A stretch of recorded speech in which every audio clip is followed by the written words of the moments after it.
Gajuwaka lorry బీభత్సాన్ని కళ్లారా చూసి మహిళ భయంతో గజగజ వణికిపోయింది. యాక్సిడెంట్ ఘటనతో షాక్లోకి వెళ్లిపోయింది. స్కూల్లో 2వ తరగతి చదువుతున్న తన కుమారుడికి లంచ్ బాక్స్ ఇచ్చి ఇంటికి తిరిగి వెళ్తున్న సమయంలో చిన్న కొడుక్కి బిస్కెట్స్ కొనడానికి షాప్కి వెళ్లింది ఆ మహిళ. కళ్ళు మూసి తెరిచేంతలో దూసుకొచ్చిన లారీ నుంచి ఆమె తప్పించుకుంది. 2 అడుగుల దూరం నుంచి మృత్యువును చూసిన ఆమె షాక్కి గురైంది. ఆమెను ఎన్టీవీ కలిసింది. గాజువాక సుందరయ్య కాలనీలో జరిగినటువంటి ప్రమాద ఘటనలో త్రుటిలో తప్పించుకున్నటువంటి మహిళ ఉన్నారు. ఆవిడతో మాట్లాడే ప్రయత్నం చేద్దాం. అమ్మా, ఏం జరిగింది అక్కడ? మీరు ప్రమాదం సమయంలో ఉన్నారు కదా, ఏం జరిగిందో చెప్పండి అమ్మా. లారీ ఫాస్ట్ గా వచ్చిందండి, చాలా ఫాస్ట్ గా. అది నేను చెప్పలేనండి. ఎలా కదమ్మా, ఇప్పుడు అక్కడ స్పీడ్ గా లారీ వచ్చింది అన్నారు, మీరు గమనించారా? పిల్లలు కూడా వస్తారండి స్కూల్ నుంచి పిల్లలు. చాలా ప్రమాదం ఉంటారండి. ఒక 20 మంది అలా పిల్లలు చాలా మంది వస్తారు, పేరెంట్స్ పిల్లలు. లక్కీ ఏంటంటే అటు నుంచి ఏం రాలేదు, ఇటు నుంచి లారీ వచ్చింది. దానికి ముందు కూడా బైక్స్ ఏం రాలేదు. ఎవరు కేక్ లేదమ్మా, ఇలా లారీ వచ్చేస్తుంది తప్పకుండా అనేసి ఎవరు కేక్ లేదు. ఆ టైంలో ఎవరు లేరు, మేము ముగ్గురమే ఉన్నాం. అతను ఎవరో చనిపోయారు, అతను ఆ షాప్ లో ఒక అమ్మాయి, నేనే, అంతే. ఎవరు లేరు. తర్వాత వచ్చారండి.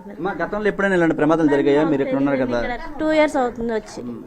అంటే ఇలాంటి ప్రమాదాలు జరగకుండా ఇప్పుడు ప్రమాదం చిన్నదాంతో తప్పేంది, లేదంటే ఎవరైనా స్పీడ్ బ్రేకర్లు అక్కడ ఏమైనా ఉంటే కొంచెం ప్రమాదం ఆగేది కదా, ఎలాంటి చర్యలు తీసుకుంటే బెటర్? అక్కడ స్పీడ్ బ్రేకర్స్ గానీ ఏమైనా వేస్తే చాలా బాగుంటుంది.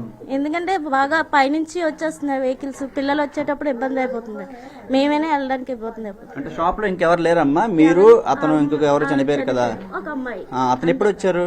అతను ఏమో తెలియదండి, నేను వెళ్తేప్పటికి అతను ఉన్నారు.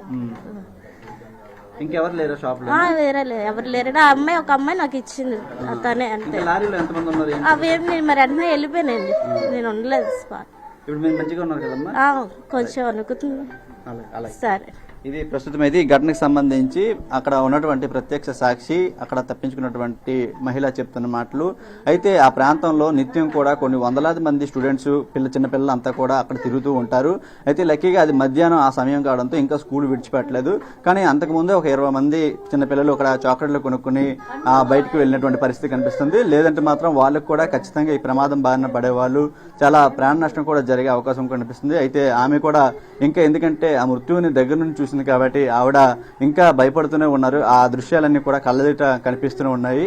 అయితే ఇప్పటికైనా అక్కడ లోకల్గా ఉన్నటువంటి నాయకులు స్పందించి ఆ డౌన్ నుండి, ఏదైతే అప్ నుండి డౌన్కి వచ్చేటప్పుడు ఖచ్చితంగా ఆ ఏరియాలో బలమైన స్పీడ్ బ్రేకర్లు వేస్తే ఇటువంటి ప్రమాదాలు కూడా జరగకుండా ఉండే అవకాశం కూడా ఉందని చెప్తున్నారు. కెమెరామెన్ సురేష్తో చిరంజీవి, ఎన్టీవీ, విశాఖ నుంచి.